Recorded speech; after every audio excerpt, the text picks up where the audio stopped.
Gender का बड़ा confusion रहा, क्योंकि कुछ सालों तक तो मुझे भी नहीं पता था ये है क्या चीज है। मैं तो बस ऐसे ही बढ़ती गई। वॉशरूम का प्रॉब्लम आया, मैं फीमेल वॉशरूम में घुस जाती थी कि मुझे लगता था ये मेरा है। जहाँ लड़कियां जा रही हैं वहां मैं भी चली जाती। फिर 7 साल की उम्र में मैंने अपनी माँ को कहा कि माँ, मुझे लगता है कि मैं, मेरे अंदर कोई औरत है, मुझे मुझे फील होता है मैं लड़की हूँ, एक पुरुष के शरीर में एक औरत है। मैंने सुसाइड अटेम्प्ट करने की कोशिश की। यूनिवर्सिटी से एग्जाम में पास हुई तो I was topper of the university. समय जब लड़के थे उन्होंने मेरे कपड़े उतारने की कोशिश की, उसने पिस्टल निकाला, मेरे कमर पे लगा दिया। मैं ट्रांस कम्युनिटी को ये बोलूंगी, हमें पढ़ना लिखना है। Education can change world. Hello friends, welcome to the नामक यदुवंशी शो। मेरी आज की गेस्ट का नाम है Dhananjay Chauhan. She is a transgender woman, but that's not her only identity. She is first transgender student of Punjab University, Chandigarh. She is president of Saksham Prakriti Welfare Society, Chandigarh. She actually worked hard to get third gender column included in the admission forms of Punjab University, and she also fought to get a toilet separately made for the transgenders. And not only this, transgenders के लिए उन्होंने बहुत सारी लड़ाई लड़ी है. Chandigarh pride festival 2013 से हर साल धनंजय ऑर्गेनाइज करते आ रही हैं. और उनकी क्वालिफिकेशन की बात करूं, then she is BA honours in history. She has done diploma in Russian and French language. She is trained in classical vocal and dance. साल 2018 में जब Justin Trudeau Canadian prime minister India आए थे, तो धनंजय को स्पेशली उनके साथ dinner के लिए इनवाइट किया गया था. ऐसी बहुत सारी अकम्पलिशमेंट्स है. इंटरनेशनल लेवल में बहुत सारे कम्युनिटी में धनंजय जो है ट्रांसजेंडर्स को रिप्रेजेंट करती हैं. I had this beautiful conversation with her. Just watch this till the and.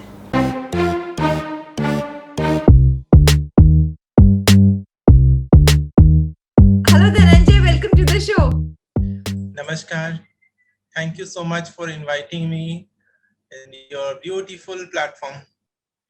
Thank you so much for taking out time to come and talk to us. I'm so looking forward to this one. So, Dhananjay, मैं सबसे पहले, because please excuse me for my ignorance, लेकिन जो confusion होता है, जैसे मैंने आपका नाम पढ़ा धनंजय चौहान, अगर मैं आपका प्रोफाइल नहीं पढ़ती तो शायद मैं आपको I would have addressed you as male. और जिन ट्रांसजेंडर्स का हम प्रोफाइल भी पढ़ लेते हैं, वहां पर भी ना हमें कंफ्यूजन होता है, क्या कह के बुलाएं, शी बुलाएं, ही बुलाएं. तो मुझे और हमारी सारी ऑडियंस को प्लीज थोड़ी सी क्लैरिटी दीजिए that how do we decide the pronoun when we know that okay, somebody is a transgender, because that is a big confusion. We don't want to hurt others. So कैसे हम इस चीज का ध्यान रखें? देखिए, सबसे पहले तो मैं यही कहूंगी कि हमें अब दुनिया बदल गई है। और मैं एग्जांपल दूंगी, अगर आप अमेरिका जाते हो तो आप सबसे पहले अमेरिका के बारे में पढ़ते हो। Right right. ठीक है ना? अब वैसे ही सीधे वहां नहीं, हम लोग सब ऐसे ही सीधे वहां नहीं घुस जाते हैं। वहां के रूल रेगुलेशन, वहां का लॉ क्या है, लोग क्या खाते हैं, क्या पहनते हैं, सब चीजों जी. को ध्यान में पड़ता है। जानना चाहते हो या आप उसके बारे में कौतूहल होता मन में, क्यूरियोसिटी होती है कि सो हम लोगों को एक एक छोटा सा इसको फॉर्मेलिटी बोलो या कुछ, कि हम किसी इंसान से बात करते हुए, किसी भी, आजकल सभी से पूछना चाहिए कि मैं आपको किस प्रोनाउंस से, आपका प्रोनाउंस क्या, मैं आपको कैसे संबोधित करूं। ठीक है? अगर आपको लगता है नहीं धनंजय, अगर आप जैसे आप फोन पे बात करते हैं, कोई कैब वाला बात करता है तो आवाज से वो सर ही बुलाता है, तो हमें उसे उसको करेक्ट करना पड़ता है कि भैया मैं एक ट्रांस वुमेन हूँ और मेरा ये प्रोनाउंस है। मैं एक अगर को नई ट्रांस वुमेन हमारे तो किन्नर बता दो, तो ताकि वो उसको पता लग जाए कि दूसरा जो जिसको वो देख नहीं पा रहा है तो उसको कैसे संबोधित करें।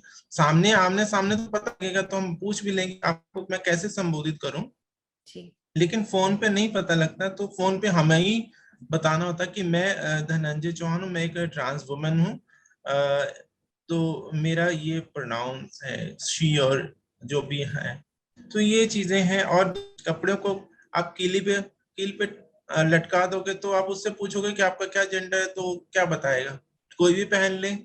ये तो हम लोगों ने सोच बना ली है ना कि लड़कियां ये कपड़ा पहने तो लड़कियां लड़कियां ऐसा कपड़े पहनेंगे। सपोज हम लोग स्टीरियोटाइप से सोच बना के बैठे हैं शुरू से ही कि लड़कियों के लंबे बाल होंगे, वो लिपस्टिक लगाएंगे, काजल लगाएंगे, और वो घर का काम करेंगे, रोटी बनाएंगे, खाना बनाएंगे, घर में सेवा करेंगे। तो ये चीजें। और लड़का, उसके शॉर्ट बाल होंगे, छोटे बाल होंगे, मूछ दाढ़ी होंगे, बुलेट पे जाएगा, हवाई जहाज चलाएगा, ये करेगा, घर के बाहर के काम करेगा। लेकिन हम इसको इंटरमिक्स कर दें, इसको एक्सचेंज कर दें, मेल को जहां पे हमने फीमेल के गुण लिखे वहां पर मेल लिख दें ऊपर कि ये मेल के गुण हो, तो आपको कैसे लगे? तो हम कहेंगे नहीं, ऐसा थोड़ी होता है। इसको बोलते स्टीरियोटाइप। हम भगवान के मंदिर में जाते हैं, आप देखते हो ज्यादातर कृष्ण भगवान को हम लोग लिपस्टिक भी लगाते हैं, काजल लगाते हैं, नेल पॉलिश लगाते हैं, पायल में जो पायल पहनाते पाँव में। तो क्या वो हम हम क्या सोचते हैं उनके बारे में? कुछ नहीं सोचते। सर हम ऐसा कोई हमारे मन में विचार थोड़ी आता है, अरे ये तो फीमेल काम है। मोस्टली काम से ही जाते हैं, वहां मंदिर में भी तो काम से ही जाते हैं कि हमें आशीर्वाद दीजिए, हमारे घर गृहस्थी में सब सुख शांति रहे, पूजा पाठ लोग करते हैं। तो ये जो चीजें हैं ये हमें स्टीरियोटाइप तोड़ना होगा। जैसे पंजाब में तो gender neutral, mostly gender neutral नाम रहते हैं। मनदीप सिंह भी होता है, मनदीप कौर भी होता है, जी रंजीत जी सिंह भी होता है, रंजीत कौर भी होता है। तो जी जी ये जो बिल्कुल। सोच है हमें थोड़ा सा हमें बदलना होगा। और ये शिखंडी, ये का नाम आप उसको क्या बताओगे? फीमेल का नाम था या मेल का नाम? क्या नाम? कुछ भी नहीं, न्यूट्रल नाम है। जी तो ये जी चीजों को जी हमें ध्यान से बचपन से हमें सिखाना होगा।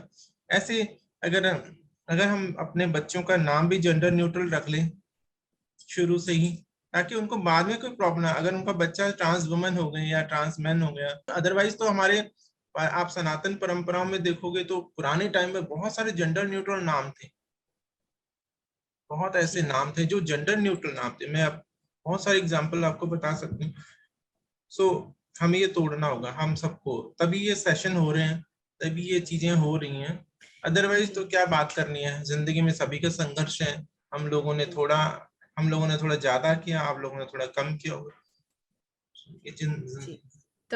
तो मुझे लगता है कि जो बदलना होगा वो ये कि किसी से उनका प्रोनाउन क्या बुलाना है ये पूछने में हेजिटेंस नहीं होनी चाहिए। जो लोग हेजिटेट करते हैं कि क्या बुलाएं, कैसे बुलाएं, तो I think it should be absolutely okay कि सामने वाले को हम चूज कर ले। जैसे आपने बोला कि फोन पे ऑफ कोर्स नहीं पता चलता है ना, ऐसे में कई अपने मेरे बहुत से दोस्त हैं, कई बार मुझे बाद में लगता है कि अरे ये मैंने क्या कैसे कह दिया। सो मुझे बाद में पता चलता है, then I apologise also, but I think पहले बोल लेते हैं that what do I call you, like that. I think this should be no hesitancy in doing that, is it? बिल्कुल बिल्कुल, ये होना भी चाहिए। जब आपको नहीं होता है, किसी पता नहीं होता किसी चीज का, तो हमें पूछ लेना चाहिए कि मैं, पूछ लेना मुझे नहीं चाहिए। पता कि दूसरी साइड पे कौन है, तो मुझे माफ करना। जैसे आपने पहले भी कहा कि, या कोई बहुत सारे लोग बोलते हैं मुझे माफ करना, कोई डेरोगेटिव वर्ड कोई ऐसा शब्द निकल जाए मुझसे था जिससे जी, किसी की सेक्सुअलिटी, किसी पे जेंडर आइडेंटिटी पे क्वेश्चन मार्क लग जाए, तो उस पे क्वेश्चन मार्क लगे जी। ठीक है, all right, thank you so much for telling that to अस।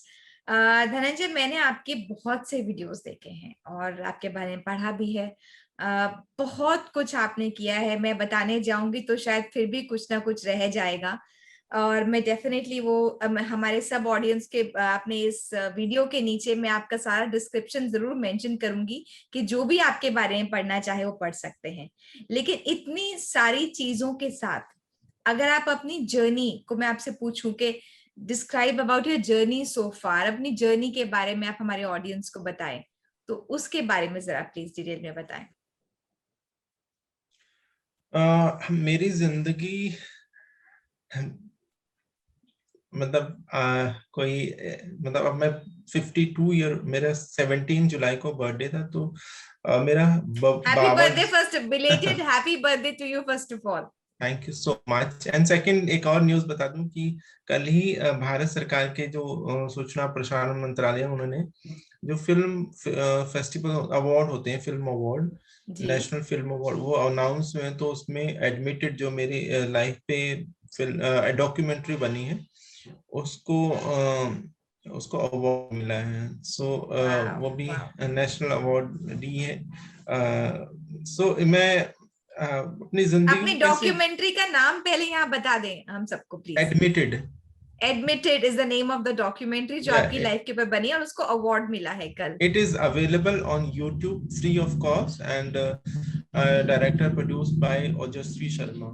सो काफी अच्छा काम किया गया इस पे, और मैंने तो मेरी जिंदगी को उसमें उतारने की कोशिश हुई है। और वो सिर्फ एक्चुअली वो पूरी लाइफ भी नहीं है, वो तो सिर्फ एक एजुकेशन को लेकर लड़ाई थी, पढ़ाई को लेकर किस तरह से मैंने अपनी पढ़ाई को लेकर एक संघर्ष किया बचपन से लेकर पढ़ाई के, चाहे वो छोटी स्कूल हो, कॉलेज हो, यूनिवर्सिटी हो। सो मेरी जिंदगी को 52 साल को समेटना बहुत मुश्किल है, लेकिन फिर भी मैं कोशिश करती हूँ कि जो एक कहते हैं ना, फर्स्ट वर्ल्ड वॉर एक गोली से शुरू हुआ था। सो एंड तब फर्स्ट वर्ल्ड वॉर शुरू हो गया था यूगोस्लाविया से and then second world war जो एंड हुआ जर्मनी में, हिटलर ने ही एक गोली से अपने आप को खत्म कर लिया था, वो भी उसके बाद सेकेंड वर्ल्ड वॉर का अंत हो गया। एक गोली से शुरू हुआ और एक गोली पे ही खत्म हो गया। मुझे नहीं पता कि वो मेरी वाली जिंदगी जो जहां से शुरू हुई थी, या हर एक ट्रांसजेंडर की जिंदगी, सिर्फ मेरी नहीं, हर एक की, वो कब खत्म होगा। वो जो संघर्ष है वो कब खत्म होंगे, कब लोग समझदार बनेंगे, कब वो सेंसिटिव होंगे, ये मुझे नहीं पता। लेकिन अभी वो चल ही रहा है। तो शुरू में मेरा जन्म तो उत्तराखंड में हुआ, पौड़ी जनपद में। वहां पर एक टाउन है, धार्मिक जगह है देवप्रयाग, उसके पास ही मेरा गांव है, जन्म हुआ मेरा वहां। वहां से फिर हम लोग 71 में ही कुछ महीनों बाद मेरे फादर मुझे और मेरी मम्मी को चंडीगढ़ ले आए थे, और सारी जिंदगी हम लोग चंडीगढ़ में ही रहे। और ये संघर्ष गांव से शुरू हुआ, जैसे गंगा पहाड़ों से शुरू होती है और सीधी धरातल की तरफ वो शहरों की तरफ आ जाती है, तो उसी तरह मेरी जिंदगी भी पहाड़ों से शुरू हुई। और फिर यहाँ पर उसका मेरा लालन पालन चंडीगढ़ में हुआ, मैं यहीं पली बड़ी, स्कूलिंग मेरी हुई है। तो जेंडर का बड़ा कंफ्यूजन रहा, क्योंकि कुछ सालों तक तो मुझे भी नहीं पता था ये है क्या चीज है। मैं तो बस ऐसे ही बढ़ती गई, जैसे सब लोग बढ़ते हैं, सब लोगों का विकास होता है, मेरा भी वैसे ही सेम वैसे। पर मुझे नहीं पता था जेंडर क्या है, मुझे नहीं पता था कि लोग मुझे क्या बोलते हैं। मैं बस बढ़ रही थी। मैं बच्चों के साथ खेलती थी, खास करके लड़कियों के साथ खेलती थी। अगर लड़कों के साथ खेलने की कोशिश करती थी तो लड़के थोड़ा सेक्सुअल अब्यूज करते थे छोटी छोटी चीजों पे। तो 5 साल में मेरा मुंडन हुआ, तो मुंडन के समय मैंने रिफ्यूज कर दिया कि मेरा मुंडन मत करो, मैं तो लड़की हूँ। लेकिन मेरा मुंडन हुआ। उसके बाद स्कूल में एडमिशन हुआ मेरा 6 साल की उम्र में। पहले 5 साल की उम्र में होता था एडमिशन, उससे पहले एडमिशन नहीं करते थे। अब तो 2 साल में ही एडमिशन हो जाती है, लेकिन उस समय 75-6 में मेरा एडमिशन हुआ, 6 में। तो स्कूल में, और जब एडमिशन हुआ तो वॉशरूम का प्रॉब्लम आया। मैं फीमेल वाले वॉशरूम में घुस जाती थी कि मुझे लगता था ये मेरा है, यहाँ लड़कियां जा रही हैं वहां मैं भी चली जाती थी, लेकिन मुझे खींच के बाहर निकाल के लड़कों वाले में डाल देते। तो उस समय नहीं पता था, समझाने की कोशिश करते कि नहीं ये तुम्हारा नहीं, इधर से मत। फिर लड़के हंसते थे, वो लड़कियों वाले में चले गया, जैसे छोटे बच्चे हंसते हैं, मजाक बनाना। छोटी छोटी बुली शुरू हो गई। वो कब बड़ी हो गई, बुलिंग या हैरेसमेंट, डिस्क्रिमिनेशन, ये बाद में बहुत बड़ी बड़ी हो गई। फिर 7 साल की उम्र में मैंने अपनी माँ को कहा कि माँ मुझे लगता है कि मेरे अंदर कोई औरत है, मुझे फील होता है मैं लड़की हूँ, एक पुरुष के शरीर में एक औरत है। मैं उस चीज अपने शरीर को में कंफर्टेबल नहीं थी, मुझे नहीं लगता था कि मेरा शरीर है। बहुत अनकंफर्टेबल फील होता था, मुझे घुटन होती थी कि ये सब क्यों है ऐसा, क्यों मुझे लड़के जैसा क्यों बुलाते हैं सब लोग। तो इतना जेंडर का फिर भी नहीं समझ आया। एक पत्रकार ने मुझे पूछा था कि आपको कब पता चला कि आप ट्रांसजेंडर हो। मैंने उनको उल्टा सवाल पूछा कि आपको कब पता लगा कि आप आदमी हो। उनका वो सोचने लगे कि नहीं, फिर थोड़ी देर में कहते नहीं मुझे नहीं पता है। तो मैंने कहा मुझे कैसे पता होगा कि मैं ट्रांसजेंडर हूँ?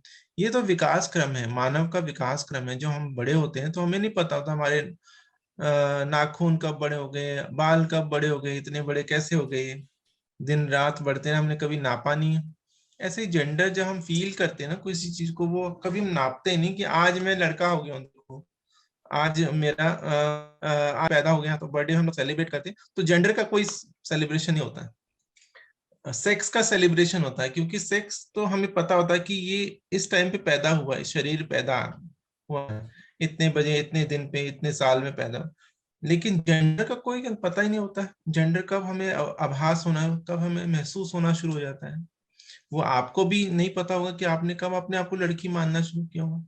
धीरे धीरे 3 साल 4 साल 5, जैसे जैसे वो बहाव आता, उस बहाव में बह गया, हम भी उसी बहाव में बह गई, वो नेचुरल होता है।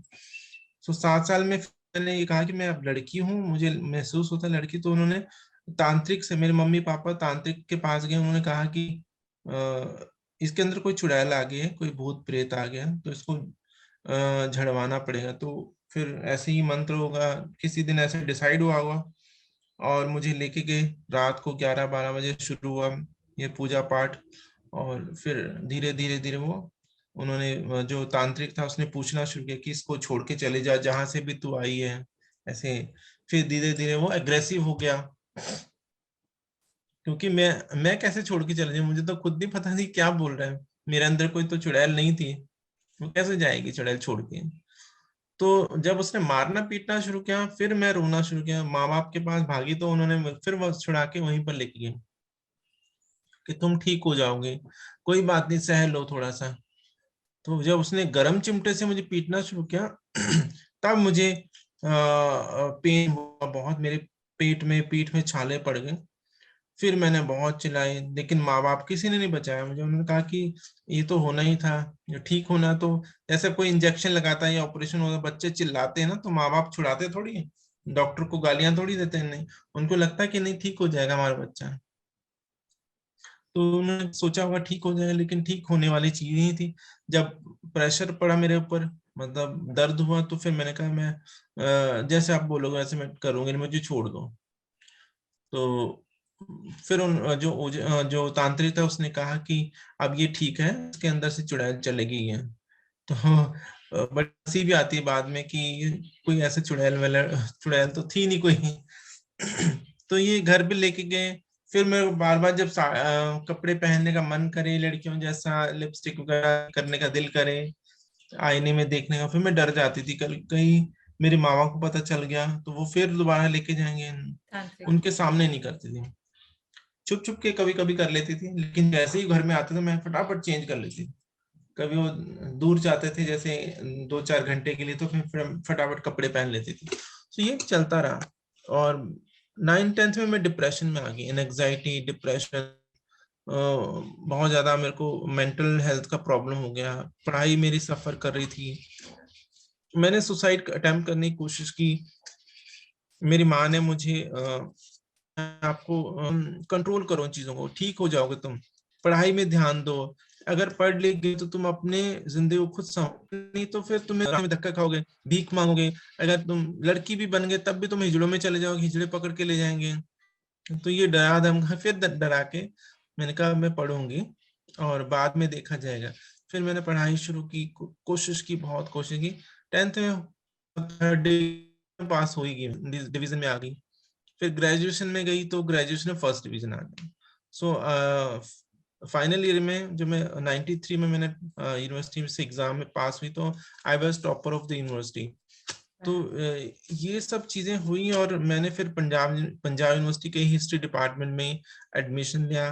कुछ दिनों बाद वहां भी रैगिंग हुई मेरे साथ, और रैगिंग के समय जब लड़के थे उन्होंने मेरे कपड़े उतारने की कोशिश की, मुझे खींच के मतलब वहाँ सुनसान डिपार्टमेंट के बैक साइड में सुनसान जगह थी, वहां खींच के लिए कपड़े उतारने की कोशिश की। बहुत गलत व्यवहार किया मेरे साथ। तो मैं किसी तरह उनके चंगुल निकल के भाग गई, जहाँ पर पब्लिक प्लेस था वहां तक चली गई। फिर दोबारा डर के हमारे डिपार्टमेंट नहीं आई कि ये लड़के दोबारा मुझे तंग करेंगे। माँ बाप ने पूछा तो मैंने बताया नहीं, मैंने कहा नहीं मेरा मन नहीं कर रहा पढ़ाई का, मुझे नहीं पढ़ना है। तो उन्होंने फोर्स तो किया, लेकिन फिर भी उन्होंने सोचा कहीं ये गलत रास्ता ना अपना ले, तो उन्होंने सोचा कि चलो लेट हिम डिसाइड, है ना। उस समय तो वो लड़का ही मानते थे। 94 में मैंने फिर लॉ में एडमिशन लिया, LLB में। बट मुझे एडमिशन मिला इवनिंग में। 2 सेशन थे, मॉर्निंग का और इवनिंग का। मुझे इवनिंग वाले सेशन में, क्योंकि मॉर्निंग वाले में सभी जो जिनके सिफारिशें थी, जिनको बड़े बड़े ओहदे थे, उस समय एंट्रेंस वगैरह एग्जाम होता नहीं था, तो जिसका जो चलता था वो फिर उनके एडमिशन होगी। 300 400 300 सीट, अपनी जिंदगी और थोड़ा ठीक कर लूंगी। बट मेरे को लगता नहीं था, मेरी किस्मत में वो था। कुछ दिनों बाद वहां पर भी रैगिंग तो उस समय आम थी। 93-4 में आम रैगिंग होती थी। क्लास में भी लड़के आते थे और टीचर को बाहर भेज देते कि हमें इंट्रोडक्शन करना है, सीनियर है हम लोग, सो टीचर बाहर चले जाते थे। एक लड़का आया मेरे पास जब क्लास खत्म हुई, रात को 9 बजने वाले थे, क्लास खत्म हुई, उसने कहा कि आपको ना कोई बुला रहा है। तो मुझे क्लासरूम में लेके गए। 10-12 लड़के बैठे थे, तो सब लोग चेयर पे बैठे थे, कुछ 1-2 लोग खड़े भी थे। तो उन्होंने मेरे साथ दरवाजा बंद करके उन्होंने मेरे साथ बदतमीजी शुरू करी। मतलब शुरुआत में तो उन्होंने मेरा नाम पूछा, उन्होंने कहा कि तुम्हें डांस आता तो डांस करो, ये है तुम्हें। मैंने जब मना किया तो उन्होंने कहा कि हम सीनियर हैं और तुम्हें सीनियर की बात मानेगा, नहीं मानोगे फिर लो। तो फिर डरा धमका के उन्होंने मेरे को जो जो उन्होंने करना चाहा करा। फिर उन्होंने मेरे कपड़े खोल के, तुम लड़कियों जैसा क्यों नाच रहे हो, ये है वो। कपड़े खोल के देखने की कोशिश की, सेक्सुअल अब्यूज शुरू कर दिया मेरे साथ। तो तरह तरह की बातें हुई उस समय। मैं यहाँ पर आपको वो सब बयान नहीं कर सकती हूँ, लेकिन उन्हें मेरा पूरा यूज करने की कोशिश। मैं बहुत उनके रोई, उनके पाँव में पड़ गई, गिड़गिड़ाई कि मुझे जाने दो। लेकिन उन्होंने नहीं, जो 2-4 लड़के थे वो बहुत जिद्दी थे, उन्होंने नहीं जाना। फिर मैं उनमें से जो मुझे बुला के लेके आया था ना, वही लड़का बोला कि इसको जाने दो यार, बहुत टाइम हो गया, वो चौकीदार आ जाएगा। तो उसने मुझे कहा फटाफट कपड़े पहनो, जल्दी भाग लो। तो मैंने फटाफट अपने शर्ट को बटन बांधे और अपने पैंट को पहना और वहां से भाग ली। तो 10-15-20 मिनट, 15 के मिनट का ही था ये सारा सीन। उसी में ही उन्होंने इतना अत्याचार करना शुरू कर दिया था मेरे को। तो वहां से मैं फिर भागी, तो दोबारा फिर डिपार्टमेंट नहीं आई। मैं दूसरे दिन मैं डर के मारे नहीं आई, ये लोग मुझे फिर तंग करेंगे, छेड़ेंगे। तो ये सब होता ना, मैंने पढ़ाई फिर छोड़ दी। मैंने सोचा कि अब मैं ये जाती हूँ तो मेरे को फिर धीरे छोड़ा पढ़ाई तो, लेकिन मैं छोड़ दी। लेकिन मैं सेल्फ स्टडी कभी नहीं छोड़ी, मैं पढ़ती थी किताबें। और दूसरा, मैंने डिप्लोमा भी किए थे उसमें साथ साथ में, जो एक एक 1.5-2 घंटे की क्लासेस होती थी। जैसे डिप्लोमा सर्टिफिकेट कोर्स है, फिर डिप्लोमा फ्रेंच में, रशियन लैंग्वेज में। उसके बाद 96-7 में मैंने कंप्यूटर साइंस, उस समय नया नया शुरू हुआ था, तो मैंने कंप्यूटर साइंस में डिप्लोमा कर लिया। तो ये सब मैं छोटी मोटी नौकरी भी शुरू कर दी। लेकिन जहां भी मैं नौकरी करती, कोई ना कोई प्रॉब्लम लोगों को रहती थी मेरे से। मेरे को नहीं कोई प्रॉब्लम थी, लेकिन लोगों को प्रॉब्लम होती थी मेरे से। मुझे छक्का मामू, टेम्पू, हिजड़ा, ये सब छेड़ते थे लोग। तो इसी के बीच में से मैं बहुत मुश्किल से जॉब करती थी। बहुत मुश्किल होता था उन लोगों की बातें सुनना। वो जजमेंटल हो जाते थे वो लोग, मेरे पर हंसते थे, मजाक बनाते थे, कई तरह की चीजें होती थी। तो बहुत मुश्किल हो जाता जीना।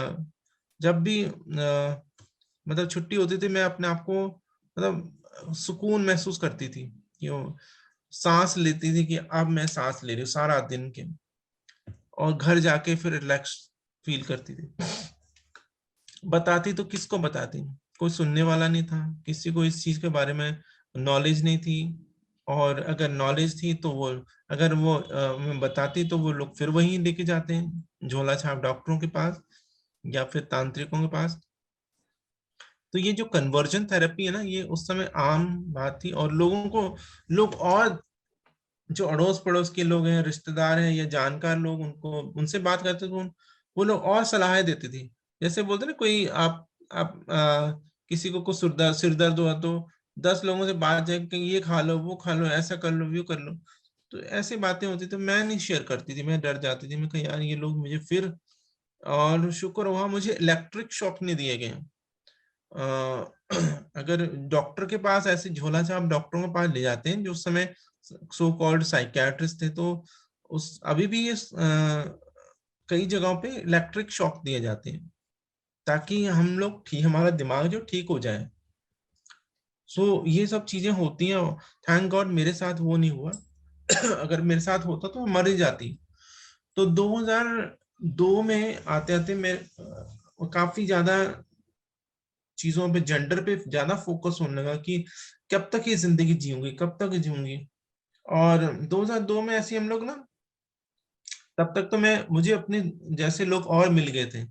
2002 तक आते आते हमारे काफी बड़ा ग्रुप बन गया था। शुरू में मुझे लगता था मैं दुनिया में अकेली हूँ, लेकिन 98 में जाके मुझे एक फ्रेंड मिला, उसने आगे और लोगों को मिलवाया, तो हमारा 25 30 40 लोगों का ग्रुप बन गया। सो मुझे अच्छा लगता था उनके साथ मिलना। बाकी लोगों के साथ मुझे घुटन सी महसूस, उनके साथ जाती थी मैं, मुझे लगता था मेरा पीयर ग्रुप जो होता था वो, कंफर्टेबल महसूस हाँ करते थे, ये कंफर्टेबल, समझ हम सकते बातें हैं। कर, यस। सो जैसे हम फीमेल बातें करती हैं तो मेल के सामने चुप हो जाती हैं, इसी तरह हमें लगता है कि हम जो ट्रांस वुमेन हैं वो अपनी बातें करते हैं। जब कोई आता तो हम चुप हो जाते थे कि ये हमारे बारे में क्या हम सीधे हो जाते बिल्कुल। और नहीं तो हम लोग जनानियां आती, हम अपने मतलब जो हमारा दिल का, जो हम हमारे अंदर है, अंदर से जो फील होता था अच्छा लगता था। तो 2002 में एक दिन ऐसी सैटरडे की बात है, हम लोग कार्निवल, सेक्टर 17 चंडीगढ़ में, उस समय कार्निवल होता था, और सैटरडे सैटरडे को म्यूजिकल इवनिंग। तो हम लोग वहाँ इकट्ठे होते थे, लोग बहुत दुनिया भर के लोग आते थे। तो जब 9 10 बजते थे फिर सब लोग खत्म होके सब अपने अपने घर चले जाते थे, हम लोग भी थोड़ा इधर उधर टहल के चले जाते थे। जब मैं वापस जाने लगी, सब लोग अपने अपने घर, मैं भी वापस जाने, तो एक लड़का मुझे फॉलो करता है। वो मेरे पास आया तो कहता है कि तुम्हारे पास माचिस है? मैंने कहा नहीं मेरे पास तो नहीं माचिस, मैं सिगरेट पीती नहीं हूँ। कहते ओके ओके। कहते आप चंडीगढ़ से? ऐसे बातें शुरू कर दी उसने मेरे साथ, कहाँ से हो, क्या काम करते हो ये? तो मैंने कहा ये, मतलब पहले शुरू में सस्पिशियस लगा कि ऐसे क्यों पूछ रहा है। फिर धीरे धीरे उसने कहा मैं अम्बाला से हूँ, मैं यहाँ घूमने आया हूँ, मैं स्टडी करता हूँ, ये है वो। सो उसने फ्रेंडशिप करने की, मतलब करने की कोशिश की। तो उसने कहा 2 मिनट हम लोग बैठ सकते हैं? मैंने कहा, पहले मेरे को अटपटा सा लगा, फिर मैंने कहा मुझे, चलो मैं 2 मिनट बैठ जाऊं तो क्या फर्क पड़ता है। तो बैठ गए उसके बातें करने लगे, करते करते फिर मैंने कहा मुझे जाना है। कहते यार हम लोग गेड़ी मारते हैं, मेरे पास कार है, मेरे एक फ्रेंड और अभी है, हम लोग गेड़ी मारते हैं चंडीगढ़ में। मैंने कहा नहीं मुझे जाना है घर, मैं बहुत लेट हो गई हूँ। तो कहते बस 5 10 मिनट की बात है, तो क्या हुआ, चले जाना बात, रोज तो घर जाते ही हूँ। तो फिर मैंने ना ना करते करते हाँ, मैं कहा चल ठीक है। तो जब कार में के पास गए, वहां उसका फ्रेंड भी आ गया था, हो सकता है वो पहले से ही फॉलो कर रहा हो हमें। तो वहां पर आके कार में बैठी, हम दोनों पीछे बैठे, वो लड़का जो था वो आगे कार चला रहा था। 4 10 15 मिनट की बात है, मैंने उसको बोला कि अब मुझे उतार दो, मुझे जाना है, घर जाना, मुझे लेट हो गई बहुत। कहते आप कहाँ जाओगे? कहते अब तो हमारे साथ चलो। उसने पिस्टल निकाला, मेरे कमर पे लगा दिया। कहते अगर तुमने ज्यादा बोला तो फिर तुझे उड़ा देंगे। कहते तू हमें हमें नहीं जानता, हम गैंगस्टर, ऐसा मतलब जो भी उसने बोला होगा उस समय। इतना ज्यादा मेरे को याद, बस ये कि उसने डराया मुझे, बहुत गालियां वालियां दी, और हरियाणवी टोन में उसने मुझे अंबाला लेके गया। अंबाला में कोई ऐसी जगह पे थी, मुझे याद नहीं की, लेकिन वो हॉस्टल जैसा था, वहां लेके गए। तो वहां पर तकरीबन 18 19 लड़के ऑलरेडी थे। तो ये टोटल मिला के 20 लड़के हो गए। 20 लड़के। जब वो मैं वहां गई तो वहां पर वो लड़के जो थे कमरों में ताश खेल रहे थे, शराब पी रहे थे। सैटरडे नाइट थी तो शराब वगैरह ये सब, चिकन वगैरह खा रहे थे, सब लोग मस्तियां कर रहे थे, ताश खेल रहे, युवक पता नहीं क्या कर रहे थे। सो वहां गई तो लड़कों ने कहा लौंडा लेके आया हो क्या? तो उनका हाँ। तो ये लोगों ने मेरे को पकड़ के अंदर कमरे में बंद कर दिया। उसके बाद फिर एक एक करके आता गया और मेरे से रेप करता गया। सभी लड़कों ने रेप किया, 20 लड़के थे, 20 ने। मैंने शुरू में ऑब्जेक्शन किया, बहुत ज्यादा उसका विरोध किया, लेकिन वही मारना पीटना, कोई आता था जब मैं जबरदस्ती करता, थप्पड़ मारते थे, मेरे बाल पकड़ के पीछे से कमर में जो टांग से, मतलब पैर से धक्का मार के गिरा देते थे।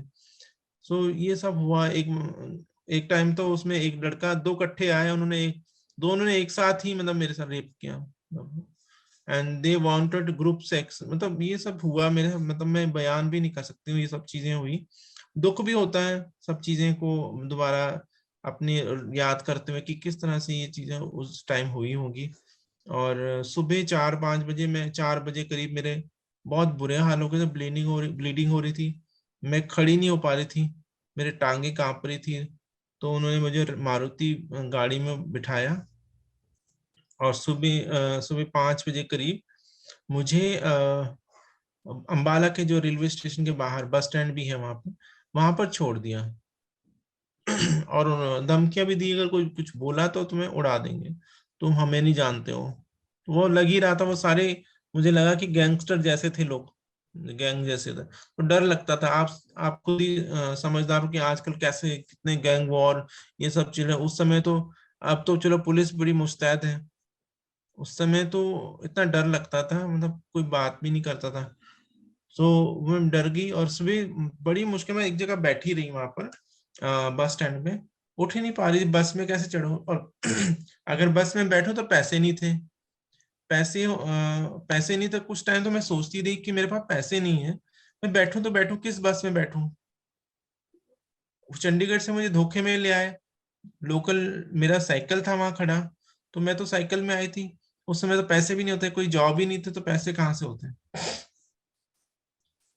तो बड़ी मुश्किल से मैंने हिम्मत की, और एक हरियाणा रोडवेज की बस आई सुबह। तो सर्दियों की बात थी, वो बैठ गई पीछे, सबसे बैक साइड पे सीट थी, वो उस पे बैठ गई। बाकी सवारियां सोई हुई थी, दिल्ली से बस आ रही थी तो सोई हुई थी सब लोग। सुबह सुबह की बात है, तो सब लोग, मतलब मोस्टली लोग ऐसे ही सिर नीचे करके सोए हुए थे। कंडक्टर मेरे पास आया, उसने टिकट के लिए पूछा, मैंने कहा, मेरी आंखों में आंसू आ गए, मैंने कहा मेरे पास ना, मेरा पर्स खो गया है, तो मेरे पास पैसे नहीं है। तो मेरा बोलने का स्टाइल से शायद उसने जज किया होगा कि ये क्या लड़कियों जैसा बात कर रहा है। तो वो मेरे पास आके बैठ गया, कहते ठीक, कहते चल कोई ना, कहते मैं संभाल लूंगा। वो मेरे पास बैठा रहा, और मुझे ठंड बहुत लग रही थी, कांप रही थी, तो उसने पास वो था, शॉल होता नहीं जो उसे खीसी बोलते हैं। उसने मेरे को कहा कि इसके नीचे आ जा। सो मुझे लगा कि चल थोड़ा ठंड से बचूंगी। तो थोड़ी देर बाद ना, 2-4 मिनट बाद उसने मेरा हाथ पकड़ा, कहता तेरा हाथ बहुत ठंडे हैं। अपने मेरे हाथ पकड़ के अपने थाइस पे रगड़ने लगा, थाइस पे रगड़ते रगड़ते फिर वो अपने गुप्तांगों पे लेके गया। मैंने कहा यार, ये तो वही वही चक्कर दोबारा, जहां जाओ वही चीज, जहां जाओ वही चीज। कोई इंसान ऐसा नहीं है जो हमें इंसान समझता हो, हमें सेक्स जैसे कोई ऑब्जेक्ट मानते हैं लोग, इनको बस यूज करो फेंक दो। पर मैं उसका ऑब्जेक्शन भी नहीं कर पाई। अगर मैं उसको कुछ बोलती तो मेरे को बस से उतार देता।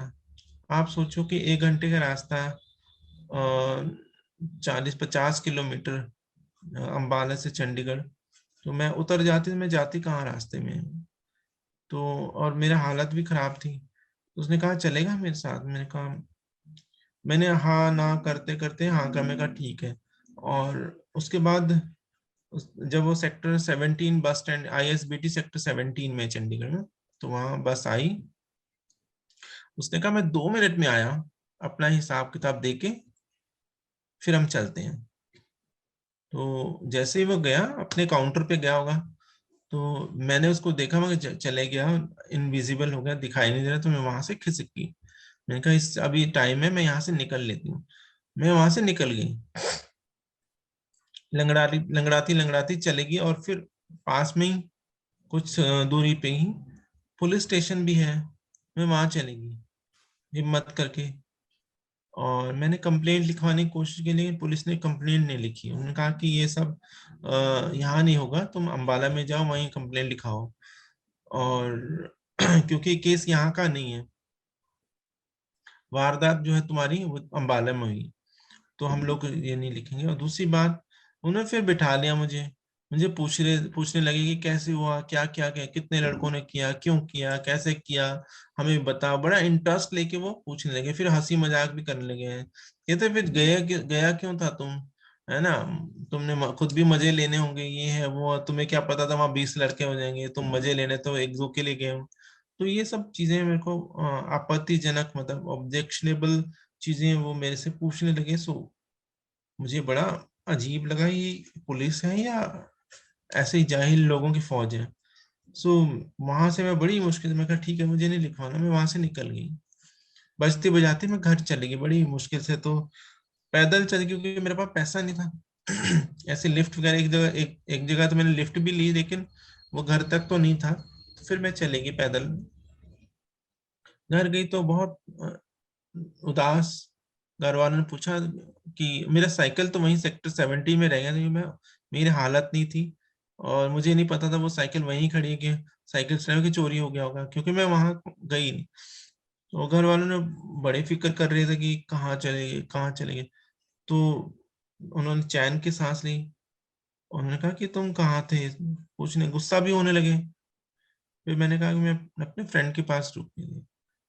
तो फिर डिप्रेशन में इतना ज्यादा मैं चलेगी कि मुझे वो बारे सारी रात याद आता है, मतलब वो पूरी रात उस लड़कों के फेस मेरे, जिस तरह से वो ड्रिंक करके, जिस तरह से वो मेरे ऊपर चढ़ रहे थे, मतलब एक एक चीज मेरे को याद है। मैं उस चीज को इतना ज्यादा मेरे दिमाग में प्रेशर हो गया, मेरे को नींद आना बंद हो गया, मैं कई दिन तक सो नहीं पाई, डिप्रेशन में चलेगी।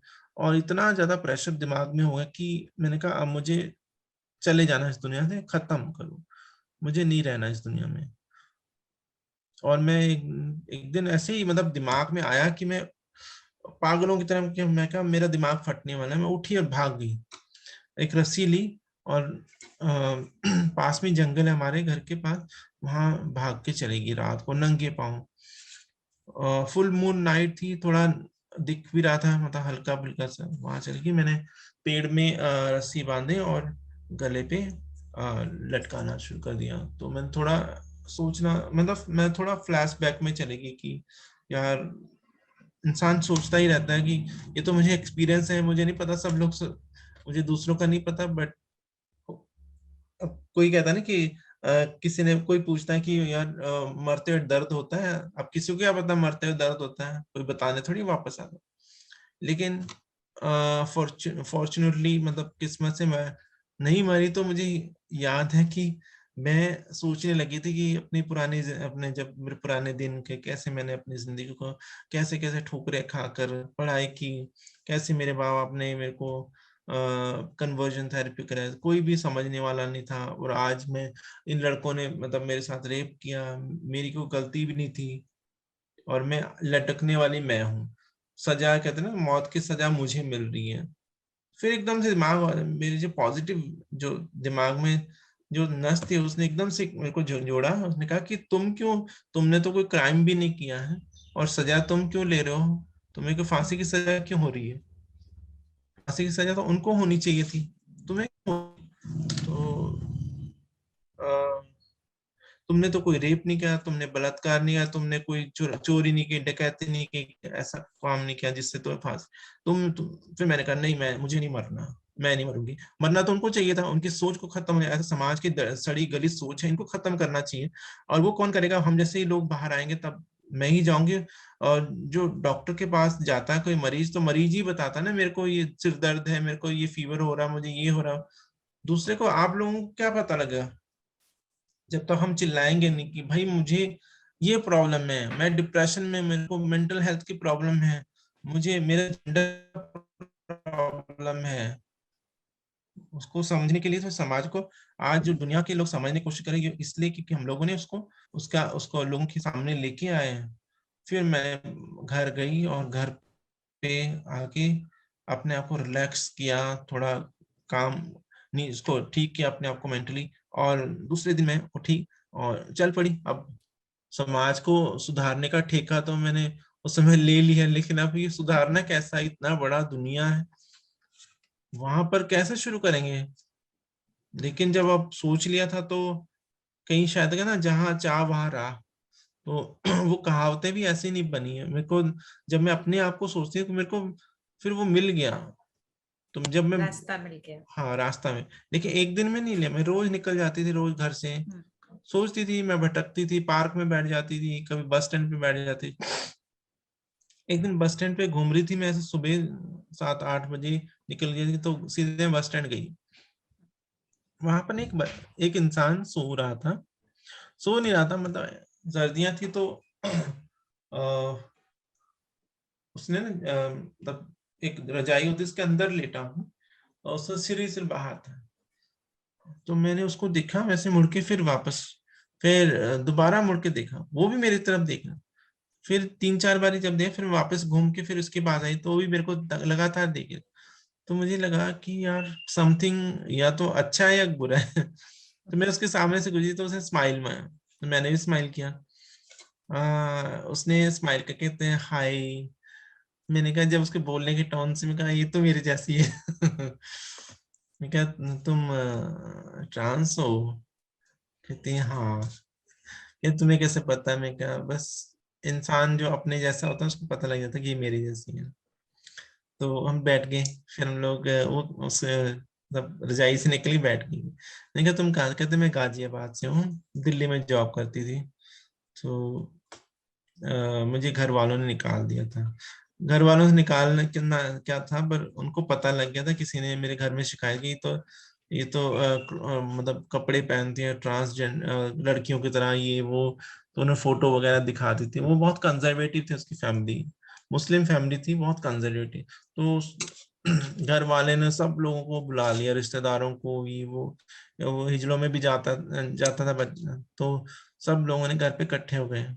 तो जैसे उसने घर आके जॉब से आया होगा ना, तो उसने देखा कितनी भीड़ तो किसी ने बताया तुम्हारे बारे में सब लोग बातें कर रहे हैं, तो वो घर ही नहीं गया। उसने जो कपड़े पहने थे ना वही, और उसके बाद थोड़े बहुत पैसे थे, वहां से भाग के चंडीगढ़ आया। उसने रास्ते में फिर वही रजाई वजाई खरीदी होगी कहीं, तो बस उसी तरह में, उसके बाद कपड़े भी नहीं थे। तो आए तो कहते मेरे को 2 दिन हो गए यहाँ पर, ऐसे ही सारा दिन मैं घूमती हूँ और रात को सो जाती हूँ बस स्टैंड पे। तो बातें हुई, फिर हम लोग अच्छा पार्क में बैठते थे, फिर मैंने उसको बताया भाई मेरे को ना, मैंने ये सोचा कि दुनिया को बदलना है, ये समाज को। कहते हैं बदल सकते हैं, बट उसके लिए फिर ऑर्गेनाइज होना पड़ेगा, लाइक ऑर्गेनाइजेशन भी होनी चाहिए उसमें। तो मैंने कहा, कहते हैं मैंने काम किया एनजीओज में, 2-3 एनजीओ मैंने काम किया, तो फिर क्या हम लोग एनजीओ बना सकते हैं, उसके अंडर हम काम कर सकते हैं।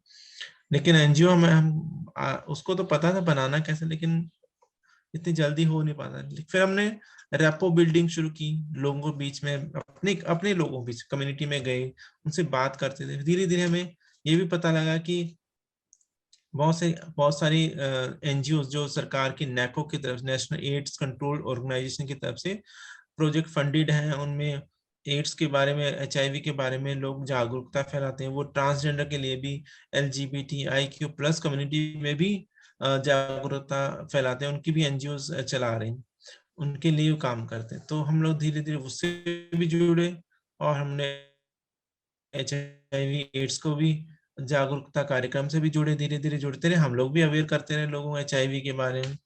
फिर हम लोग थोड़ी थोड़ी आगे बढ़ते रहे। 2004 में फिर मेरे साथ एक और हुआ, एक दोस्ताना तरीके से गई, और जब वहां गई तो वहां पर 5-6 लड़के पहले से ही बैठे हुए थे, वो सेम वही घटना दोबारा से, कि वो मतलब शराब पी रहे थे, ताश खेल रहे थे। मैं कि यार ये तो सेम ऐसी घटना एकदम से हो जाता है कि दूध का जला छाछ भी फूक फूक के पीता। तो जैसे ही मैं अंदर गया, उसने अंदर का 1-2 कमरे थे, उस कमरे का दरवाजा जहां से एंट्री हो बंद कर दिया अंदर से, और अंदर कुंडा था, ताला लगा दिया, अंदर भी ताले लगाने की वो जगह थी। मैंने कहा ताला क्यों लगा रहे हो? तो फिर मैं बैठी रही, मुझे डर लगने लगा बहुत। वो लड़के आए, कहते हाँ क्या हाल है तुम्हारे, ये करते करते सो लड़के छेड़ने लगे, जो बाकी लड़के छेड़ने। मैंने उसको, कोई ना यार मजे ले लो, मुझे पता ही है, तुम, मुझे भी पता तुम कौन हो क्या। मैं क्या, ऐसा थोड़ी होता है। तो वो चले गया बाहर। उसके साथियों ने बड़ा बदतमीजी शुरू कर दी, मारना पीटना सब लोगों ने। फिर उन सब ने सबने ग्रुप ग्रुप में एक एक करके सेक्स किया, और उस लड़के ने भी किया जो दोस्त बना था। फिर एक लड़का और आया बाद में, बुलेट में आया। तो मैंने सोचा पता नहीं कौन आ गया, पुलिस वाले आ गए। तो वो आया, उसने कहा कि माँ बहन की गालियां देने लगा। ये लोग गंदे कीड़े, मतलब नाली के कीड़े, इनको, इनसे समाज गंदा हो गया, ये है वो, पता नहीं क्या क्या बोला मेरे को तो। और वहां पर एक बांस का डंडा पड़ा था, उसने उठाया, उसने मेरे को मारना शुरू कर दिया मेरे पाँव पे, और वो बांस का डंडा टूट गया। फिर उसने क्या, अपने कपड़े उतारे, उसने भी अपने मेरे साथ सेक्स किया। और सब लोगों ने उठा के मुझे बाथरूम में लेके, वहां पर सब लोगों ने एक एक करके आया, मेरे पर पेशाब कर दिया मेरे ऊपर।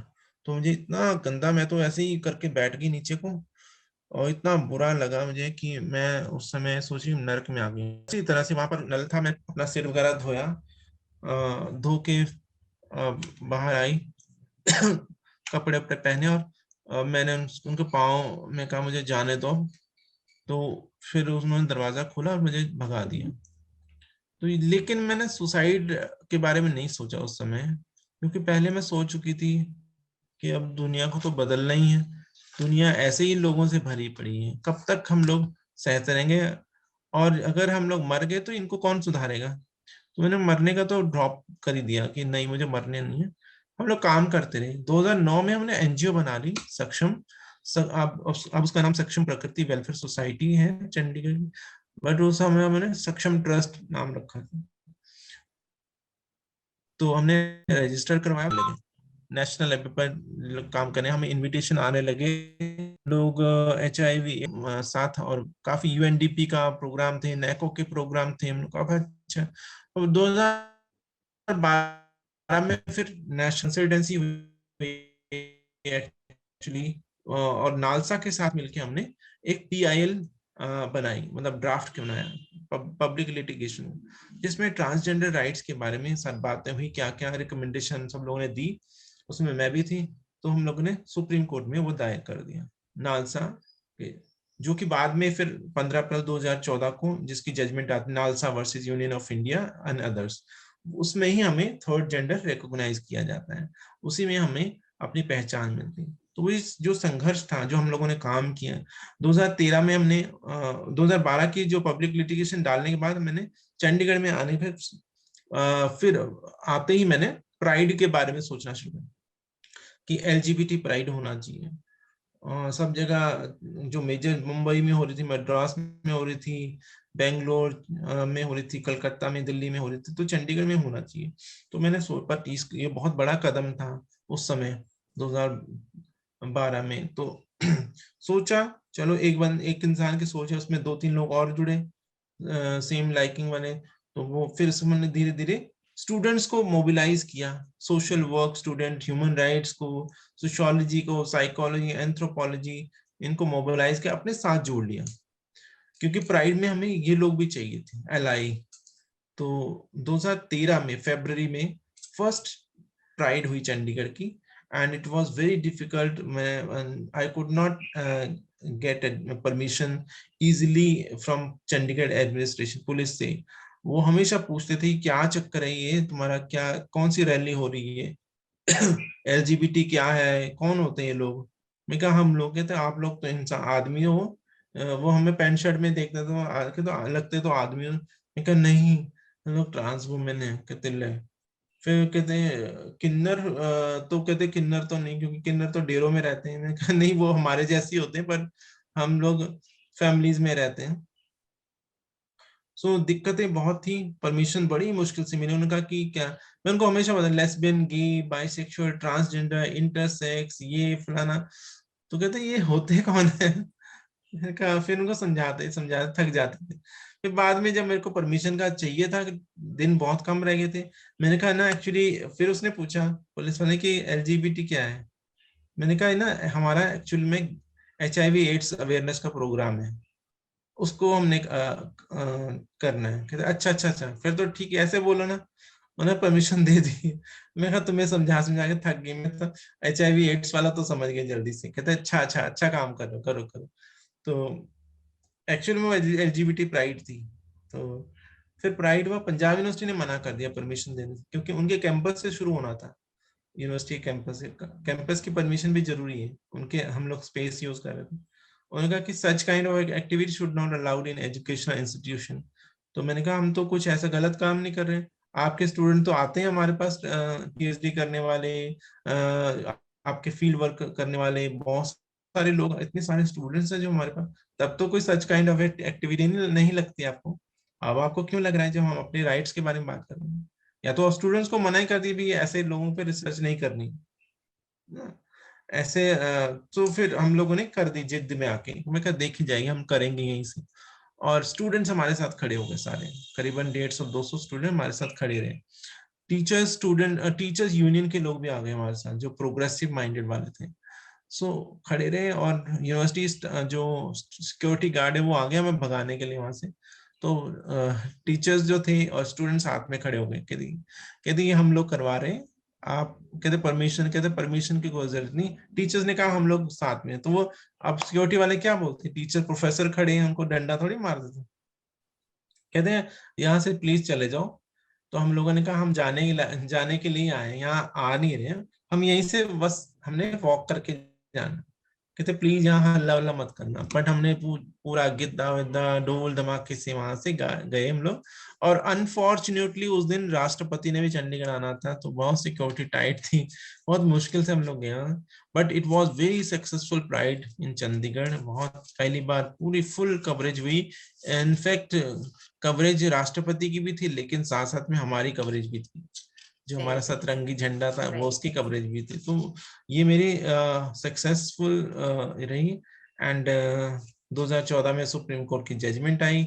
उसके बाद प्राइड थोड़ी और अच्छी से होने लगी। एंड देन 2015 में मैंने पंजाब यूनिवर्सिटी को, UGC की गाइडलाइन भी आ गई थी, मैंने कहा आप थर्ड जेंडर कॉलम ऐड कर दो अपने पंजाब यूनिवर्सिटी के सभी फॉर्म्स में, तो उन्होंने ऐड की है। एंड फिर मैंने हिजड़ा कम्युनिटी में जाके बोला कि आप लोग पढ़िए यार, आगे बढ़ो, है ना। कहते नहीं, हम लोग पढ़ने के लिए थोड़ी पैदा हुए हैं, हमारा काम नहीं है ये सब, हम लोग तो आशीर्वाद देने के लिए पैदा हुए हैं। ये सब चीजें हुई। एंड काफी उनको मैं समझाने की कोशिश करती, कोई बात नहीं, पढ़ना तो जरूरी ना, चाहे भीख भी मांगो, चाहे बधाई भी मांगो, चाहे कुछ भी करो, पढ़ना फिर भी जरूरी है। एजुकेशन तो बहुत जरूरी है। कहते पढ़ लिख के कौन सा हम DC बन जाएंगे। मैं कहा ना बनो DC, कम से कम हम लोग अपने कागज तो पढ़ सकते हैं। हमारे साथ कोई अंगूठा लगवा दे, कोई प्रॉपर्टी छीन ले, कुछ कर ले। सो बट नहीं समझे। फिर मैंने कहा यार ये लोग नहीं समझेंगे, मुझे भी थ्रेट की। एंड मैंने फिर तब मैंने अपना 2015 में अपने सारे डॉक्यूमेंट्स ट्रांसजेंडर के करवाए। मैंने उसमें सब आधार कार्ड, वोटर, मैंने कहा यार इनके पीछे धक्के खा रहे हैं, मैं भी तो ट्रांस वुमन हूँ। अब जरूरी तो नहीं सभी डेरे में चले जाए ना। ये तो जरूरी नहीं कि सब लोग बधाई करेंगे, सब लोग डेरों में रहेंगे, किन्नर बन के रहेंगे, ऐसा जरूरी नहीं है। जो ट्रांस वुमन है वो फैमिलीज में भी रह सकती हैं, अपने इंडिविजुअल भी रह सकती हैं। मैंने ये कदम उठाया। अदरवाइज पहले क्या था, लोग जैसे ही अपने आप को घोषित करते कि ट्रांस वुमन है तो डेरों में चले जाते थे, क्योंकि सोसाइटी में एक्सेप्टेंस नहीं होती थी। And there was no work also, I believe. कोई काम ही नहीं था कुछ और करने के लिए, है ना, बिकॉज कोई एजुकेशन नहीं थे तो काम कहाँ से डेवलप होंगे, अपॉर्चुनिटीज नहीं आएंगी जॉब की।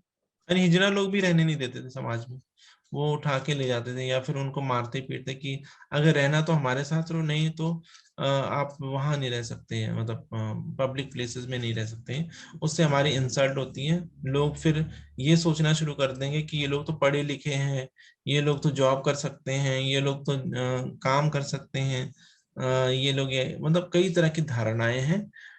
तो उनका भी अपना अपना एक परसेप्शन था।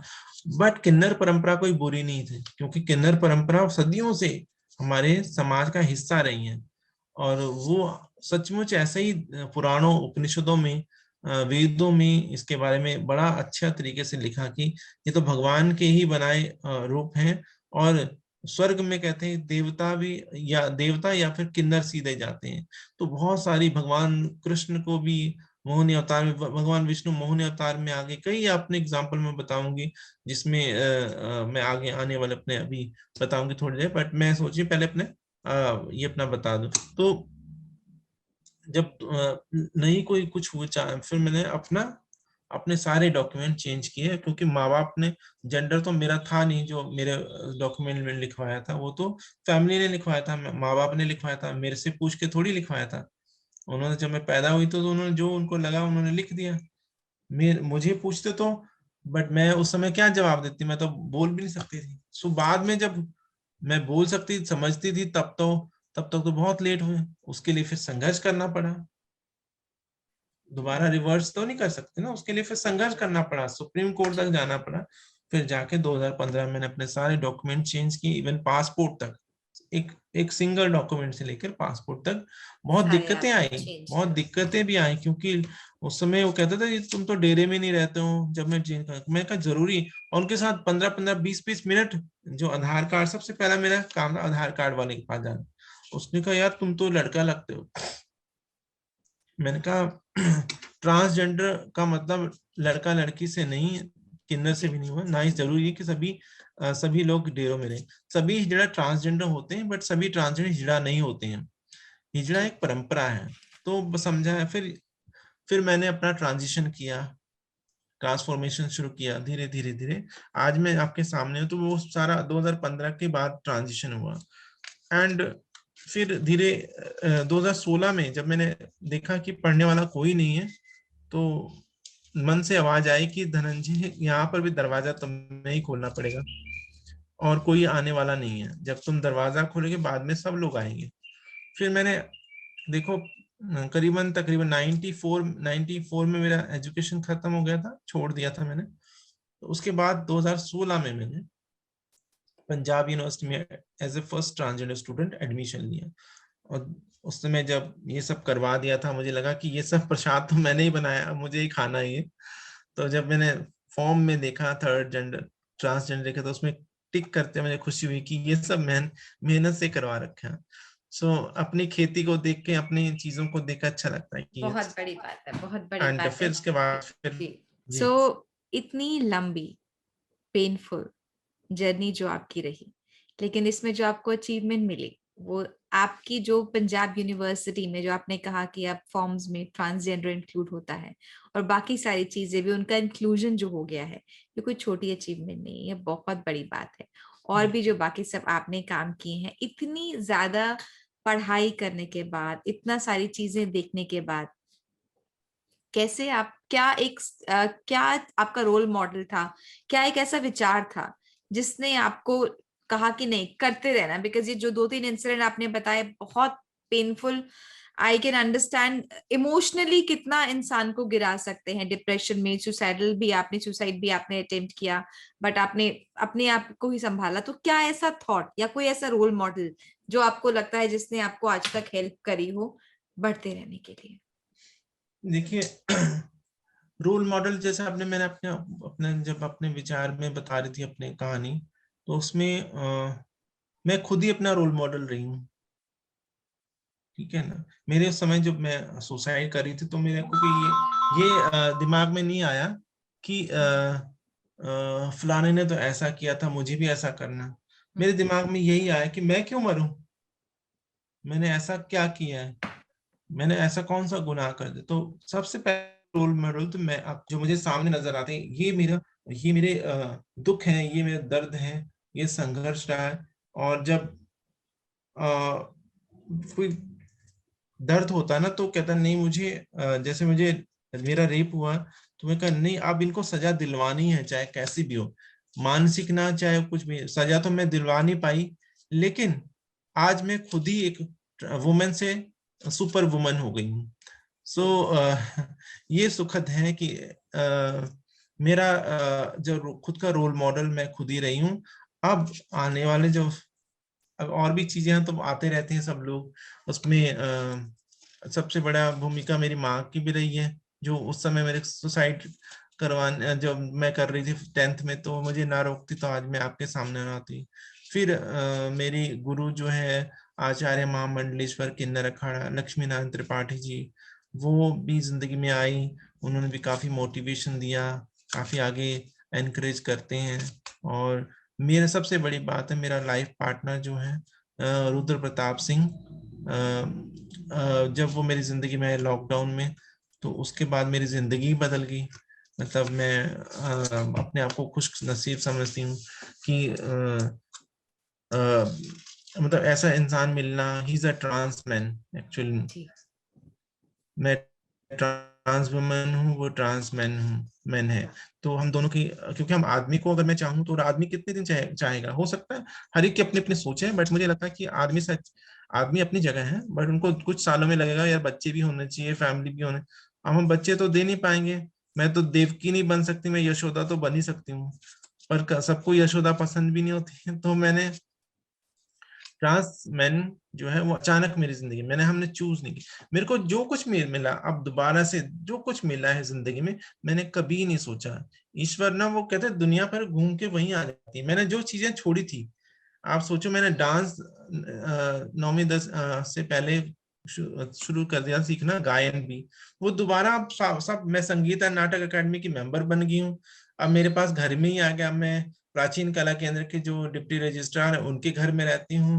वो कथक की बहुत बड़ी डांसर हैं, जयपुर घराने की। डांस म्यूजिक ये सब मेरे पास दोबारा आ गया है, और पढ़ाई लिखाई दोबारा आ गई है। मतलब माँ बाप दोबारा आ गए हैं, सब चीजें दोबारा सांकेतिक रूप से, जैसे तो जो रियलिटी जब थी तब तो कुछ मिला नहीं, वो दोबारा उसी रूप में, किसी ना किसी रूप में दोबारा से मेरे पास वो सामने खड़े हुए हैं। ठीक है, अब ये बात अलग है कि मैं वो सीख पाती हूँ कि नहीं, क्योंकि मेरी उम्र हो गई है, मुझे थोड़ी हेल्थ की प्रॉब्लम, डिस्क की सीखने की प्रॉब्लम। कोई उम्र नहीं होती, और आप तो वैसे ही बहुत होनहार है। Thank you. वंडरफुल। मैंने सुना है जब Canadian prime minister Trudeau India आए थे, तो आप उनके साथ जो है डिनर पे गए थे, वो एक्सपीरियंस कैसा रहा, मुझे उसके बारे में प्लीज बताएं। एक्चुअली जब मेरा इनविटेशन आया मेल पे, तो एक्चुअली मैं वैसे भी कैनेडियन एम्बेसी और ब्रिटिश एम्बेसी के साथ काम करती हूँ। उनका जो सोशल इंक्लूजन है, या वो अवेयरनेस के लिए, ह्यूमन राइट्स के लिए काम करते, तो मैं वो चंडीगढ़ में उनके साथ मिलके काम कर। तो जब मेरे पास इनविटेशन आया मेल में, मैंने देखा खोल के। पहले तो मैंने जंक मेल समझ के ओपन नहीं किया, फिर मैंने ओपन बड़ी मुश्किल से किया, तो देखा उसमें इनविटेशन है, उसमें इंग्लिश और फ्रेंच दोनों में लिखा हुआ, क्योंकि वहां पर कनाडा में दोनों लैंग्वेज यूज करते हैं। जी जी। सो उसमें लिखा था जस्टिन ट्रूडो जो है वो आ रहे इतनी तारीख को, और वहां पर दिल्ली में डिनर है और आपको आना है। सो मैं फिर उसको ऐसे ही बंद, मैं कहा पागल, मैं अपने आप को बोले पागल, तुझे कौन बुलाया, प्राइम मिनिस्टर आ रहा है, और यहाँ के भारत में तो कुछ कभी हुआ नहीं ऐसा। वो वहां से आके फिर दूसरे दिन देखा, फिर मैंने एक्चुअली उनका फोन आ गया था, कहती धनंजय जी आप आ रहे हैं ना दिन। उनका किस फरवरी, हाँ फरवरी में, 22 फरवरी को जस्टिन ट्रूडो आ रहे हैं और दिल्ली में, तो उनके साथ डिनर है। मैंने कहा, मैं तो हाथ पांव कांपने लगे। मैंने कहा यार मैं सपना तो नहीं देखनी, मैं झूठ मत समझ रही थी। मैंने कहा हाँ जी हाँ जी, मैं ऐसे ही नॉर्मली बोले, मैं हाँ जी हाँ जी आऊंगा। ठीक है कहते हैं, तो जो फॉर्मेलिटीज उन्होंने बताई है, क्योंकि वहां पर कार्ड वगैरह जो आइडेंटिटी प्रूफ होते हैं लेके आने, तो सो मुझे खुशी नहीं हुई, क्योंकि मुझे समझ ही नहीं आ रहा था ये हो क्या रहा है तब। फिर काफी दिन बाद फिर मैंने दूसरे दिन अपने लोगों से शेयर किया, मीडिया में बात चलेगी, मैंने फेसबुक पे डाला, तो सारे मीडिया मेरे पास पीछे आ पड़ेगी, सारे इतने इंटरव्यू हुए मेरे। मैं कि यार जितनी खुशी को वहां, यहाँ तो सब लोग मेरे मतलब सब लोग शरीक होने आ गए। तो बहुत अच्छा, जब मैं उनसे वहां गई तो और लोग भी थे, मतलब काफी बड़े उनके मिनिस्टर्स, जो 7 मिनिस्टर थे जी पंजाबी थे, जो सिख थे, वो लोग भी थे उनमें। वो बहुत हैप्पीली मेरे को, बहुत उनके पंजाबी, मैं पंजाब में रहते तो दे वर वेरी हैप्पी, कहते यार बढ़िया काम कर रहे ਤੁਸੀਂ, ਬਹੁਤ ਵਧੀਆ। ਤੇ ਕਹਿੰਦਾ ਏਦਾਂ ਪਹਿਲੀ ਵਾਰ ਹੋਇਆ ਜੇ ਕੋਈ ਟਰਾਂਸਜੈਂਡਰ ਖੁੱਲ ਕੇ ਬਾਹਰ ਆ ਕੇ ਪੜ੍ਹਾਈ ਕਰਦਾ ਹੈ, ਤੇ ਸਮਾਜ ਵਿੱਚ ਰਹਿੰਦਾ ਹੈ। ਨਹੀਂ ਤਾਂ ਅਸੀਂ ਲੋਕ ਜ਼ਿਆਦਾਤਰ ਇਹੀ ਸੋਚਦੇ ਕਿ ਇਹ ਤਾਂ ਵਧਾਈਆਂ ਮੰਗਦੇ ਆ, ਨੱਚਦੇ ਗਾਉਂਦੇ ਆ, ਪਹਿਲੀ ਵਾਰੀ ਤੇ ਯੂਨੀਵਰਸਿਟੀ ਤੁਸੀਂ ਕਮਾਲ ਦਾ ਕੰਮ ਕੀਤਾ, सेपरेट वॉशरूम बनवाई। सो जस्टिन ट्रूडो केम, हाथ मिलाए, हम लोग बैठ के खाना खा। सो उन्हें बहुत अच्छा लगा, कहते you are doing very good job, keep it up. So फिर मुझे उन सब लोग ये भी ऑफर आया कि कनाडा मैं शिफ्ट कर सकती हूँ। मैंने कहा नहीं, actually I want to work in India for betterment of our society, community, trans community के लिए। अदरवाइज मैं चाहती तो मैं चली जाती। उसके बाद जब मैं चंडीगढ़ आई तो मेरे पास बहुत सारे लोग फोन कॉल करने की, हमारा वीजा लगवा दो। एक तो मेरे पास पैसे लेके पूरा थैला लेके आ गया, उसका 4-5 बार रिजेक्ट होता, पैसे लेके आ गया। ये मुझे क्या समझ रहे हैं, कहते हैं आप मेरा वीजा लगवा दो, मेरे पाँव में पड़ गया। मैं कहा मैं नहीं लगवा सकती हूँ, मैं तो सिर्फ खाने के लिए गई हूँ और खाने भी बुलाया और मेरे काम को देखो ना, अप्रिशिएशन किया, बस ये। उसका ज्यादा मैं नहीं करवा सकती सब चीजें। उनको वो रोने लगा। मैं कहा नहीं आप जाओ। कई मतलब ऐसी ऐसी चीजें, फनी चीजें भी हुई मेरे साथ। जी जी, it was very good beautiful, experience. अब उनके वेरी बच्चों से मिली मैं, उनकी वाह वाइफ से मिली। यस। वाह, वेरी नाइस। धनंजय, जो मैं आपकी कम्युनिटी के लिए महसूस करती हूँ, मुझे लगता है एक चीज की जो अक्सर आपको कमी महसूस होती होगी, वो है रिस्पेक्ट। आपको कैसे लगता है कि रिस्पेक्ट का क्या मायना है आपके लिए, कि अगर ये हो जाए that means your community is respected? What do you think? देखिए, रिस्पेक्ट तो हर इंसान को मिलनी चाहिए, वो पढ़ा लिखा हो चाहे ना हो। ठीक है जी ना, हम इंसान की रिस्पेक्ट करते हैं, उसके गुण अवगुण तो बात की बात है। बेसिक ह्यूमन राइट्स जो है, एक इंसान जब इस धरती पे आता है, वो सिर्फ इंसान नहीं, हर जीव, बिल्कुल जीव की बात करें, पेड़ के बिल्कुल बिल्कुल जीव जंतु सभी की बिल्कुल। रिस्पेक्ट जरूरी है। जी अदरवाइज जी सिर्फ इंसान इस धरती पे तो नहीं रह सकता ना। तो फूड चेन है, अगर हम एक को भी हटा देते हैं तो, अगर पेड़ों को हटा दें तो हम लोग ऑक्सीजन कहाँ से लेंगे। जी तो मुझे लगता है कि रिस्पेक्ट हर इंसान को चाहिए, हर जीव को चाहिए, हर पौधे को चाहिए। और अगर आप, जैसे चंडीगढ़ का जो निशान है ना, वो ओपन हैंड है जी, ना। हाँ, तो हमें जितना खुशी देने में आता, उतनी जितनी खुशी लेने में आता, उतनी खुशी देने में भी होनी चाहिए, देने में भी होनी ओपनली। चाहिए। जी एंड सेकेंड थिंग, मैं ट्रांस कम्युनिटी को ये बोलूंगी, हमें पढ़ना लिखना है। Education can change world. जरूरी है कि नौकरी मिले, लेकिन हम कुएं से उठ के, ये सभी के लिए, कुएं से निकल के हम समुद्र में आ जाते हैं। समुद्र बहुत बड़ा है, अथाह सागर है ज्ञान का। जब हम ज्ञान के बीच में होते हैं तो हमारी कल्पनाएं बहुत अनलिमिटेड हो जाते हैं। जी एंड सोसाइटी को मैं कहूंगी कि we don't need any special rights, we need only acceptance. Acceptance बहुत जरूरी है, वो सभी। और ये फ्री में आती है, मतलब कोई कुछ आपको करना नहीं है। आपके सामने से कोई ट्रांस इंसान, trans women, trans man, non binary लोग जाते हैं तो आप उनकी तरफ नफरत की भावनाओं से मत देखिए।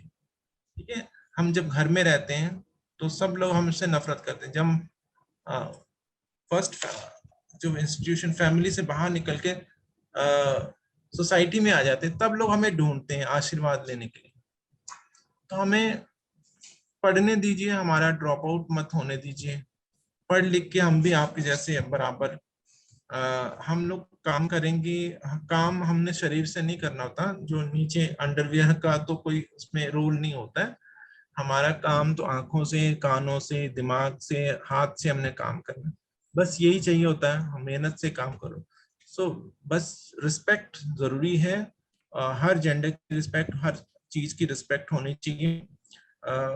बाकी में हमें कुछ नहीं चाहिए, हम सब कुछ करने को तैयार हैं। हम सेना में भी, हम सेना में अभी भर्ती नहीं होते, पुलिस में।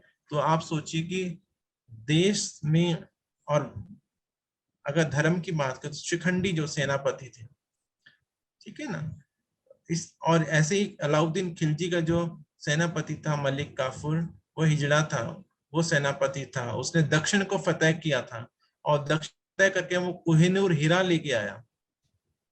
ये रिस्पेक्ट है। जब आप रिस्पेक्ट देते हैं तो वो इंसान किसी के, आप जब उसके कंधे पे हाथ रखते हैं, यस यू कैन, तो बहुत, वो तो हिमालय को भी चीर देगा। तो हम वो लोग हैं जिन्होंने समुद्र मंथन के समय भी भगवान मोहिनी रूप में आके वो देवासुर युद्ध को भी टाल दिया था, भयंकर युद्ध, और महाभारत को भी टाल दिया था शिखंडी बन के। और फिर मुगल काल में आकर बहुत सारे रिफॉर्म्स किए ट्रांसजेंडर कम्युनिटी ने, और शाही हरम का वो रखवाला था, महिलाओं की रक्षा करने वाले हम लोग थे, हर जगह रहे हैं हम लोग।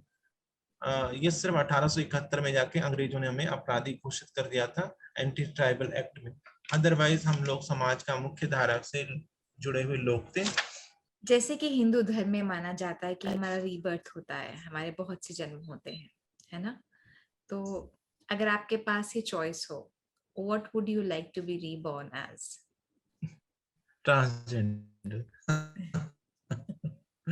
आई am proud to be transgender and जिंदगी में अगर दोबारा जन्म अगर ऐसा है कि रीबर्थ होता है तो मैं दोबारा से ही ट्रांस वुमेन बनना चाहूंगी, क्योंकि दिन होता है, रात होती है, तो संध्या भी होती है।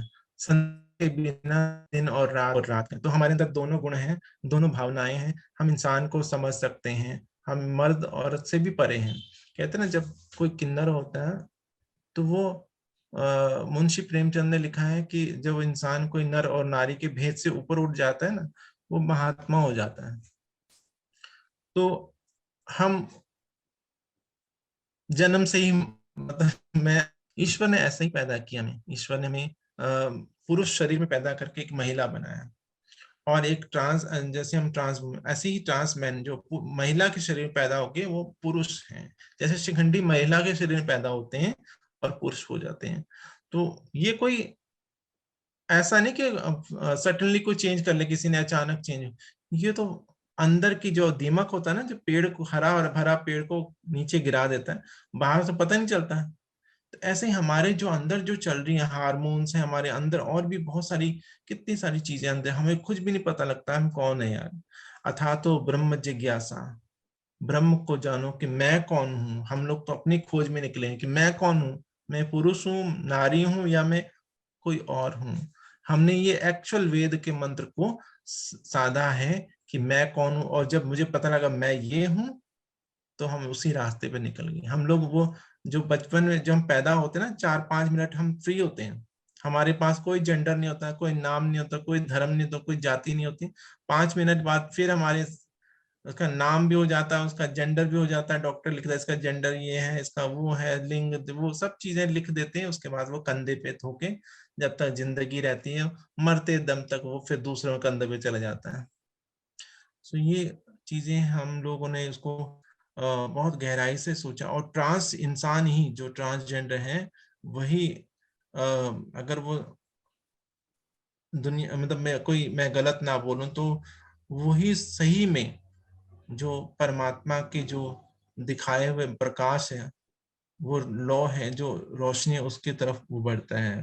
परमात्मा कहते हैं कि नर को भी बना दिया मैंने, नारी को भी बना दिया, कोई मेरे जैसा भी तो हो जो ट्रांजिशन करता हो। हम कहते हैं ना कि वो कभी क्या बन गया, कभी कुछ बन गया, तो वो ईश्वर ही करते हैं। और ईश्वर ने कहा कि मेरे जैसा भी कोई हो। जैसे प्रधानमंत्री वो प्रजा को चलाते हैं, और राष्ट्रपति पूरा कंट्रोल है समाज को। ऐसे ही समाज में किस तरह से वो चलेगा, वो हमें देखना है, हमें ही आगे बढ़ाना है सबको, और सबको लेके चलना है। बिल्कुल, बहुत बड़ी बात आपने कही, आगे बढ़ाना और सबको लेके चलना है, ये बहुत बड़ी बात कही धनंजय। मैंने सुना है आप बहुत अच्छा श्लोक भी पढ़ते हैं, तो मेरा जो जाते जाते आप एक अपनी अच्छी सी आवाज में, जो बहुत सुरीली आवाज है, एक श्लोक पढ़ के हमें सुना दें प्लीज। मैं नी नी मेरा मुर्शद उच्चा, ओ मैं नी नी मेरा मुर्शद उच्चा, असा उचिया दे संग लाइया, सदके जावा उन उचिया दे, ओ सदके जावा उन उचिया दे, जिना नीविया नाल निभाया होइया।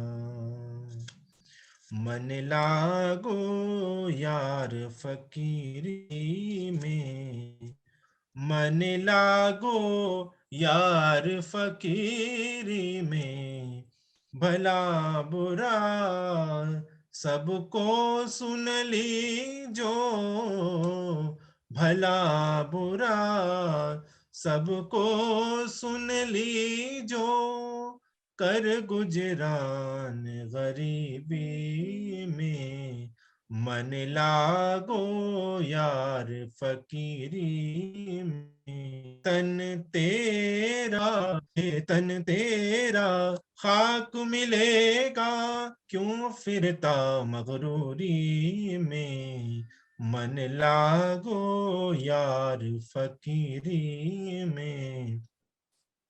पाहन पूजे हरि मिले, ओ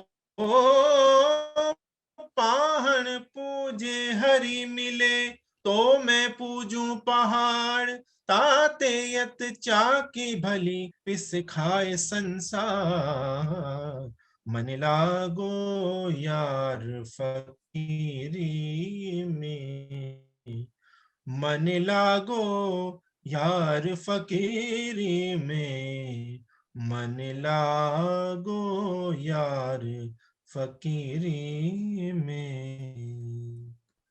thank you. Wow, very nice, very nice. Thank you so much. Thank you so much Dhananjay. बहुत बहुत बहुत प्यारी और बहुत सूफी आवाज है आपकी।